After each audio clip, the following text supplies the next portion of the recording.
Hello student, युवा computer channel में आपका स्वागत है। जैसे कि आपको पता ही होगा कि हमने सीपीसीटी की सीरीज स्टार्ट किया है, जिसमें हमने करीबन 5 चैप्टर कंप्लीट करा दिए हैं। और जो आज चैप्टर होगा वो क्या हुआ, कंप्यूटर का वर्गीकरण छठवां, जिसमें से कि मैंने वर्गीकरण का एक भाग अपलोड कर दिया है, कंप्यूटर का वर्गीकरण, क्लासिफिकेशन ऑफ कंप्यूटर, जिसमें मैं आपको क्या क्या पढ़ाया था थोड़ा सा ओवरव्यू देख लेते हैं। कंप्यूटर के मैं आपको यहाँ पर 3 टाइप बताया था। ठीक, पहला बताया था क्या, base of application. Base of application बताया था, जिसमें अपन को 3 भाग बताया था। पहला था अपना एनालॉग कंप्यूटर। पहला क्या था, एनालॉग कंप्यूटर। दूसरा क्या था, अपना डिजिटल कंप्यूटर। और जो तीसरा पार्ट था वो था क्या, हाइब्रिड कंप्यूटर। Hybrid computer. मैंने आपको ये 3 चीज बता दी थी, ठीक ना। बेस ऑफ एप्लीकेशन अनुप्रयोग के आधार पर, फिर मैंने आपको बताया था सिस्टम के आधार पर बेस ऑफ साइज। दूसरा क्या है, base of size. Base of size मतलब कि साइज के आधार पर। और बताया था base of purpose. Base of purpose, base of purpose के हिसाब से बताया था। तो आज अपन क्या पढ़ेंगे, बेस ऑफ साइज के बारे में। बेस ऑफ साइज के बारे में आपको कितने प्रकार के कंप्यूटर बताया था, ध्यान से देखना। पहला चीज मैं बताया था आपको माइक्रो कंप्यूटर। क्या बताया था, माइक्रो कंप्यूटर। दूसरा मैंने आपको बताया था मिनी कंप्यूटर।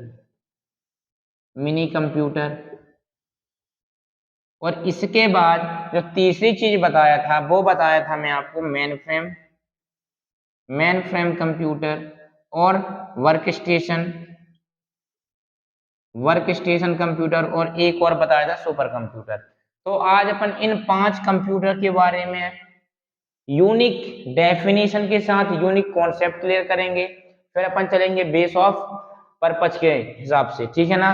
तो अपन चलेंगे अभी basic size. Base of size के हिसाब से कंप्यूटर साइज के आधार पर कितने प्रकार का होता है, तो मुख्य रूप से होता है 5 प्रकार का, ठीक है ना।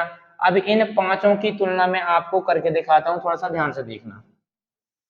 और यदि पिछली वीडियो नहीं देखे हो तो पहले पिछली वीडियो देख लो तो ज्यादा समझ में आएगा। सबसे पहले अपन बात करेंगे माइक्रो, माइक्रो कंप्यूटर। इसके बाद अपन चलेंगे मिनी कंप्यूटर, मिनी कंप्यूटर। इसके बाद चलेंगे अपन मेन फ्रेम की ओर। मेन फ्रेम के बाद अपन चलेंगे वर्क स्टेशन, वर्क स्टेशन। इसके बाद अपन चलेंगे सुपर कंप्यूटर की ओर, सुपर कंप्यूटर। तो ये होते हैं अपने कितने प्रकार के, 5 प्रकार के। आज अपन इनके बारे में पढ़ने वाले हैं। तो सबसे पहली चीज माइक्रो कंप्यूटर, हर एक चीज का मैं कॉन्सेप्ट दूंगा और आपको मैं उतने ही पॉइंट यहाँ पर डिस्कशन करूंगा जितने पॉइंट आपके सीपीसीटी में आए थे और आने की उम्मीद रहेगी। तो अपन वो चीज अपन डिस्कशन करेंगे। तो पहला आता है माइक्रो कंप्यूटर। तो माइक्रो कंप्यूटर क्या होता है, सबसे पहली बात जो इसका साइज होता है ये होते हैं स्मॉल साइज के। क्या होते हैं, स्मॉल साइज के। मतलब माइक्रो कंप्यूटर का साइज क्या होता है, बहुत ही छोटा होता है। मिनी कंप्यूटर की अपेक्षा क्या होता है, बहुत ही छोटा होता है। और इसमें क्या होता है, माइक्रो प्रोसेसर, माइक्रो प्रोसेसर। इसमें क्या होता है, माइक्रो प्रोसेसर होता है। यदि मैं बात करता हूं एग्जाम्पल की, तो इसके एग्जाम्पल में कौन कौन से आ सकते हैं। मैं बात करता हूं पीसी की, मैं बात करता हूं कॉमटॉप की, लैपटॉप हो गया, फोन टॉप हो गया, है ना। ये सब क्या होते हैं, अपने माइक्रो कंप्यूटर। माइक्रो कंप्यूटर मतलब ही समझ में आ रहा, माइक्रो वो कंप्यूटर जिसका साइज बहुत छोटा होता हो उसको बोलते हैं बेटा माइक्रो कंप्यूटर।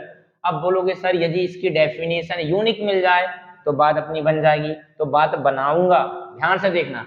माइक्रो कंप्यूटर वे कंप्यूटर होते हैं जो हाथ में रखकर चलाए जा सकते हैं।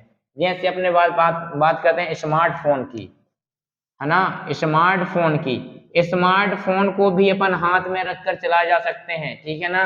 बात करें कॉमटॉप की, तो ये भी क्या है, एक छोटा कंप्यूटर है और इनका यूज अधिकतर काय के लिए किया जाता है, मनोरंजन के क्षेत्र में। मनोरंजन के क्षेत्र में इनका यूज अधिक किया जाता है। ध्यान रखना, जो माइक्रो कंप्यूटर होता है, क्या होते हैं, स्मॉल साइज होते हैं, इसमें प्रोसेसर लगा होता है। एग्जाम्पल के लिए आप पीसी लिखो, लैपटॉप लिखो, स्मार्टफोन लिखो, कॉम्पटॉप लिखो, मतलब वे कंप्यूटर जिनका उपयोग हाथ में रखकर चलाए जा सकते हैं उनको बोलते हैं माइक्रो कंप्यूटर, और इनका यूज काय के लिए होता है, मनोरंजन के क्षेत्र में होता है। बात करें अपन मिनी कंप्यूटर की, तो पहला इसमें पॉइंट आ जाएगा मिनी कंप्यूटर में कि जो इसका साइज होता है वो इससे बड़ा होता है। माइक्रो कंप्यूटर की अपेक्षा मिनी कंप्यूटर का जो साइज होता है वो क्या होता है, बड़ा होता है। बड़ा होता है किसकी अपेक्षा, माइक्रो कंप्यूटर की अपेक्षा। ध्यान रखना, जो मिनी कंप्यूटर का साइज होता है वो माइक्रो कंप्यूटर की अपेक्षा बड़ा होता है, पहला पॉइंट। दूसरा पॉइंट, जो इसमें प्रोसेसर होते हैं, क्या होते हैं, प्रोसेसर। जो इसमें प्रोसेसर होते हैं ना वो मल्टी होते हैं। मल्टी का मतलब एक से अधिक प्रोसेसरों का यूज होता है किसमें, मिनी कंप्यूटर में। जैसे हम बात कर प्रोसेसर बोले तो सीपीयू।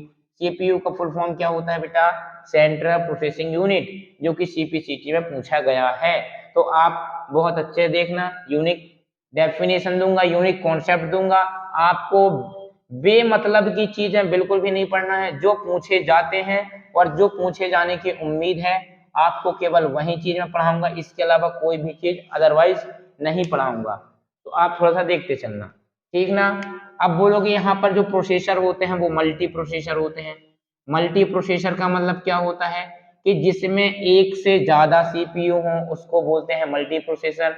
अब बोलोगे कैसे, अच्छा तीसरी चीज इसमें डबल कोर होता है, ठीक है ना। क्या होता है, डबल कोर होता है, डेका कोर होता है, डेका कोर, ऑक्टा कोर होता है, ऑक्टा कोर होता है अपना, ठीक है ना। तो आप ये बोलोगे कि ये डबल कोर क्या है, डेका कोर क्या है, ऑक्टा कोर क्या है, डोडेक कोर क्या है, तो मैं आपको ये क्लियर कर दूं कि ये होता क्या है। कोर का मतलब क्या होता है, जैसे हम बोला कि मेरा कंप्यूटर में एक सीपीयू है, क्या है, सीपीयू।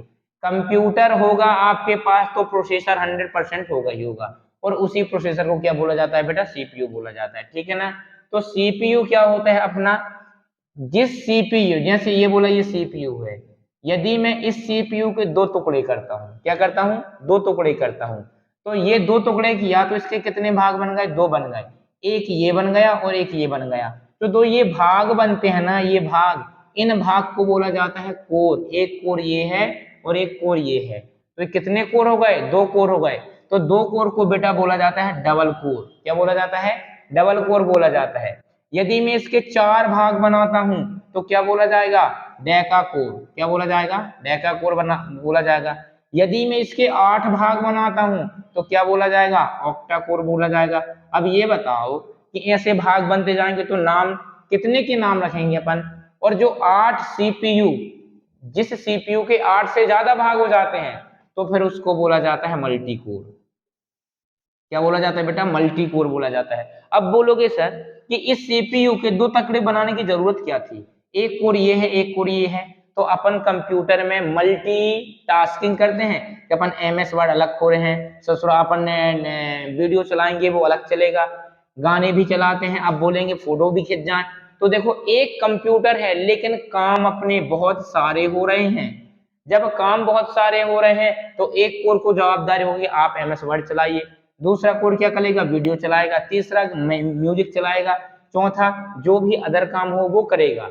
तो मल्टी कोर में होता क्या है कि सीपीयू की प्रोसेसिंग क्षमता जो होती है ना वो बढ़ जाती है, और जब प्रोसेसिंग क्षमता बढ़ जाएगी तो सीधी सी बात है कि आप बहुत जल्दी वर्क कर लोगे, अधिक प्रोसेसर के साथ करोगे।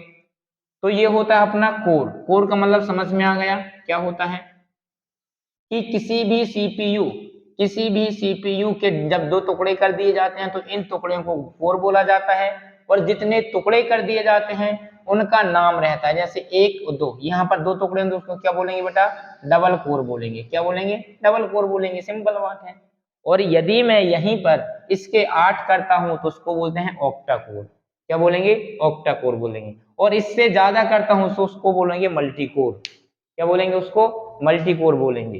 तो ये होता है अपना, तो ये होता है ऑक्टा कोर। समझ में आया ना। तो किसी सीपीयू के जितने खंड बनते हैं उनको कोर बोला जाता है, और कितने खंड बनते हैं उसके हिसाब से नाम रखा जाता है। यदि एक सीपीयू के 8 से अधिक बनते हैं तो उसको बोला जाता है बेटा मल्टी कोर। समझ में आया कि कोर का यूज क्या होता है। और चौथा पॉइंट ये होता है कि इसमें क्या होता है, वीडीयू, वीडीयू लाइन प्रिंटर। अब बोलोगे सर ये क्या है, वीडीयू मतलब क्या होता है, वर्चुअल डिस्प्ले यूनिट, और लाइन प्रिंटर मतलब, मैं आपको बहुत बढ़िया एग्जांपल दे रहा हूं। आप कभी एटीएम गए होंगे, तो एटीएम मशीन में क्या क्या होता है, वहीं पर आपको स्क्रीन भी मिल जाती है, वहीं पर आपको कीबोर्ड भी मिल जाता है, और यहाँ बाजू से एक प्रिंटर भी मिल जाता है, मिल जाता है ना। तो इसमें क्या होता है कि वीडीयू मतलब वर्चुअल डिस्प्ले यूनिट भी होती है, एक प्रिंटर भी होता है, और एक कीबोर्ड भी मिलता है, तो उसको बोला जाता है वीडियो लाइन प्रिंटर। ठीक है, तो ये होता है इंपॉर्टेंट पॉइंट। इसके बाद अपन चलते हैं मेन फ्रेम कंप्यूटर में। किस में चलते हैं, मेन फ्रेम कंप्यूटर में। तो मेन फ्रेम कंप्यूटर का जो डेफिनेशन होगा वो क्या होगा, ऐसे कंप्यूटर, ऐसे कंप्यूटर जो मिनी कंप्यूटर के साइज से बड़े होते हैं, मिनी कंप्यूटर के साइज से क्या होते हैं, बड़े होते हैं, मतलब इसका साइज मिनी कंप्यूटर से बड़ा होगा, पहली चीज। दूसरी चीज, इसका यूज कहाँ के लिए करते हैं, इसका यूज करते हैं बिजनेस के लिए, इसका यूज करते हैं बिजनेस के लिए। अभी मैं और एग्जांपल बताऊंगा तो आपको डेफिनेट क्लियर हो जाएगा। अब यदि बोला जाए कि प्रथम मेन फ्रेम कंप्यूटर कौन सा था, तो भाई साहब यूनिवैक प्रथम आपसे पूछा गया है, ध्यान रखना। सीपीसीटी में पूछा गया है कि पहला मेन फ्रेम कंप्यूटर कौन सा था, तो आपका जो आंसर आएगा वो यही आएगा कि यूनिवैक प्रथम क्या है, पहला कंप्यूटर है मेन फ्रेम। बात करें चौथा की, तो इसमें स्टोरेज होती है, स्टोरेज मतलब संग्रहण, वो बहुत ज्यादा होती है, स्टोरेज ज्यादा होती है। बात करें स्पीड की, तो स्पीड भी क्या होती है, बहुत अधिक होती है। ठीक है ना। और इसके बाद इसमें आता है छठवां पॉइंट, मल्टी यूजर। अभी मैं और बताता हूँ, मल्टी यूजर। और सातवां पॉइंट, ये 32 बिट ऑपरेटिंग सिस्टम और 64 बिट ऑपरेटिंग सिस्टम दोनों को सपोर्ट करता है। अब बोलोगे ये पॉइंट समझा दिया जाए तो ज्यादा अच्छा होगा, तो ध्यान समझना। मेन फ्रेम कंप्यूटर साइज में बड़ा होता है किससे, मिनी कंप्यूटर से। इसका यूज बिजनेस के लिए किया जाता है। पहला यूनिवेक प्रथम मेन फ्रेम कंप्यूटर था। स्टोरेज ज्यादा होती है, स्पीड भी ज्यादा होती है, और ये मल्टी यूजर। अब बात करते हैं कि मल्टी यूजर कैसे। मल्टी यूजर का मतलब सिस्टम एक है, यूज करने वाले एक से अधिक हैं, तो उसको बोलते हैं मल्टी यूजर। लेकिन मैं बताता हूं कैसे। मैं बोला कि एक कंप्यूटर ये है, एक कंप्यूटर ये है, एक कंप्यूटर ये है, एक कंप्यूटर ये है। कितने कंप्यूटर हो गए, यहाँ पर 4 कंप्यूटर हो गए। अब मैं बोलता हूं कि यदि बाई चांस कोई वैकेंसी आती है, कोई भी वैकेंसी आती है, तो एक ही कंप्यूटर से तो भरी नहीं जाती है। तो क्या होगा, इस कंप्यूटर से भरी जाएगी, इस कंप्यूटर से भरी जाएगी, इस कंप्यूटर से, इस कंप्यूटर से, और चारों कंप्यूटर का डेटा एक सर्वर में स्टोर होता है। किसमें होता है, एक सर्वर में स्टोर होता है। तो ध्यान रखना, मल्टी यूजर का मतलब ये होता है कि यूज तो अनेक कर रहे हैं, एक से अधिक लोग यूज कर रहे हैं, लेकिन जो डेटा स्टोर होगा वो एक ही सर्वर में स्टोर होगा, इसलिए इसको बोलते हैं मल्टी यूजर। बात करें कि जो मेन फ्रेम कंप्यूटर होता है उसका ऑपरेटिंग सिस्टम 32 बिट भी होता है और 64 बिट भी होता है। इसके बाद बात करते हैं वर्क स्टेशन कंप्यूटर की। तो वर्क स्टेशन कंप्यूटर का एक छोटा सा कॉन्सेप्ट है कि इसका यूज केवल स्पेशल कार्य के लिए किया जाता है, केवल एक ही कार्य करेगा वर्क स्टेशन कंप्यूटर। क्या, ओनली स्पेशल काम के लिए, स्पेशल कार्य के लिए किसका यूज किया जाता है, वर्क स्टेशन का। अब बोलोगे कैसे, मैं बोलता हूँ ट्रैफिक लाइट देखे होगी। ट्रैफिक लाइट में 3 होता है, एक होता है अपना 3 सिग्नल होते हैं। मैं बोला पहला ग्रीन का है, दूसरा होता है अपना रेड का, और तीसरा होता है येलो का। अब मेरे को ये बताओ, यदि ग्रीन वाला है तो ग्रीन ही जलेगा, रेड वाला है तो रेड ही जलेगा, लेकिन येलो वाला है तो येलो ही जलेगा। तो यहाँ पर कौन सा कंप्यूटर इस्तेमाल होता है, वर्क स्टेशन होता है। क्यों होता है, क्योंकि ये एक ही काम करेगा। ग्रीन मतलब ग्रीन, ग्रीन ही जलेगा, टाइम फिक्स कर दिया जाता है कि 15 सेकंड बाद ग्रीन जलेगा, 15 सेकंड बाद रेड जलेगा, 15 सेकंड बाद येलो जलेगा। लेकिन जलेगा येलो, येलो वाला ही जलेगा, रेड, रेड वाला ही जलेगा, और ग्रीन, ग्रीन वाला ही जलेगा। तो इसको बोलते हैं बेटा वर्क स्टेशन कंप्यूटर। और बात करें सुपर कंप्यूटर की तो कुछ ही ना पूछो, सुपर कंप्यूटर तो सबसे ऊपर है। पहली चीज आप पॉइंट समझना, सर्वप्रथम सुपर कंप्यूटर था CDC 6600। कौन सा था? 6600। दूसरी चीज कि आप, मैं बोलता हूं लेकिन आपको कहीं कहीं क्राई वन आपको क्या मिलेगा कि पहला प्रथम कंप्यूटर है, लेकिन आप समझना मैं क्या बोलना चाहता हूं, फादर्स, और ये क्या हो जाएंगे अपने गहन अध्ययन ने किया साइमन क्रे। इसके बाद जो तीसरा पॉइंट है, इसकी जो स्पीड देखी जाएगी, इसकी जो स्टोरेज क्षमता देखी जाएगी, और पांचवी चीज इसमें जो वो सुपर कंप्यूटर होता है ना, यहां से देखना थोड़ा सा, पांचवा पॉइंट, जो सुपर कंप्यूटर होता है वो दो चीजों से मिलकर बनता है। कौन कौन सी? पहला तो जाता है parallel processing, PARALLEL, parallel processing, plus multi processing, parallel processing और मल्टी प्रोसेसिंग के योग से बनता है। छठवां पॉइंट, जो सुपर कंप्यूटर की स्पीड है उसको फ्लॉप्स में मापा जाता है। अब बोलोगे सर फ्लॉप्स की फुल फॉर्म पता चल जाए तो ज्यादा अच्छा रहे। फ्लोटिंग पॉइंट ऑपरेशन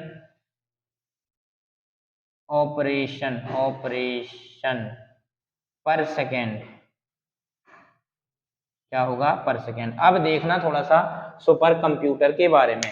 पहला सुपर कंप्यूटर क्या था? CDC 6600, और सुपर कंप्यूटर के पिताजी को भी CDC 6600 बोला जाता है। यदि कहीं पूछा गया कि सुपर कंप्यूटर के पिता, फादर ऑफ सुपर कंप्यूटर, तो आंसर आएगा CDC 6600। लेकिन ध्यान रखना आपके CPCT में वहां पर K1 लिखा होता है। तो K1 क्या है बताता हूं कि जब पहला सुपर कंप्यूटर था इसमें कुछ गहन अध्ययन किया गया और वैज्ञानिक साइमन क्रे ने उसमें कुछ बदलाव किए, और बदलाव करने के बाद जो कंप्यूटर का नाम बदल दिया उसका नाम था K1। यदि आपके CPCT में CDC 6600 K1 दोनों हो तो आपका आंसर आएगा CDC 6600 पहला सुपर कंप्यूटर है। इसकी स्पीड बहुत ज्यादा होती है और स्टोरेज क्षमता ही बहुत ज्यादा होती है। बात करें सुपर कंप्यूटर किस किस से मिलकर बनता है, तो दो चीजों से, एक होता है अपना पैरेलल प्रोसेसिंग और दूसरा होता है मल्टी प्रोसेसिंग। अब ये पैरेलल प्रोसेसिंग क्या होता है और मल्टी प्रोसेसिंग क्या होता है ये देखना। जो अपना पैरेलल प्रोसेसिंग होता है ना, वो एक बड़े डेटा को, जैसे 32 GB का डेटा है तो ये छोटे छोटे भागों में बांटने का काम कौन करता है? Parallel processing. पैरेलल प्रोसेसिंग क्या करेगा? एक बड़े डेटा को छोटे छोटे भागों में बांटेगा जिसको डेटा पैकेट भी कहते हैं। और मल्टी प्रोसेसिंग क्या करता है? मल्टी प्रोसेसिंग करता है कि एक साथ एक से अधिक काम करता है, एक साथ एक से अधिक काम करता है, उसको बोलते हैं मल्टी प्रोसेसिंग। और पैरेलल प्रोसेसिंग क्या बोलते हैं कि एक बार में एक बड़ा डेटा ले तो लेगा और इसको छोटे छोटे भागों में बांट देगा। जब दोनों ये मिलके काम करते हैं तब अपना बनता है सुपर कंप्यूटर।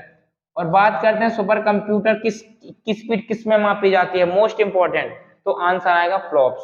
फ्लॉप्स का फुल फॉर्म क्या होता है? फ्लोटिंग पॉइंट ऑपरेशन पर सेकेंड। तो ये होता है micro, mini, main frame, work station और सुपर कंप्यूटर का टोटल क्लियर। तो इसके आप एक बार स्क्रीनशॉट कर लो। स्क्रीनशॉट करने के बाद फिर मैं बताता हूं कि क्या होगा। तो ये सुपर कंप्यूटर होता है, अपना ध्यान रखना। इसके बाद जो अपना जनरल स्पेशल कंप्यूटर है उसको और देख लेते हैं कि जनरल स्पेशल कंप्यूटर क्या होता है क्या नहीं होता है। एक मिनट, तो मैं बताता हूं इसके बाद जनरल और स्पेशल कंप्यूटर, है ना, बेस ऑफ पर्पस के हिसाब से। तो बेस ऑफ पर्पस में क्या होगा, ध्यान समझना। बेस ऑफ पर्पस के हिसाब से दो कंप्यूटर ही होंगे। बेस ऑफ पर्पस मतलब उद्देश्य के आधार पर कंप्यूटर। बेस ऑफ पर्पस इसमें दो होते हैं, एक होते हैं जनरल और दूसरा होता है special. Special computer, general purpose computer, special purpose computer.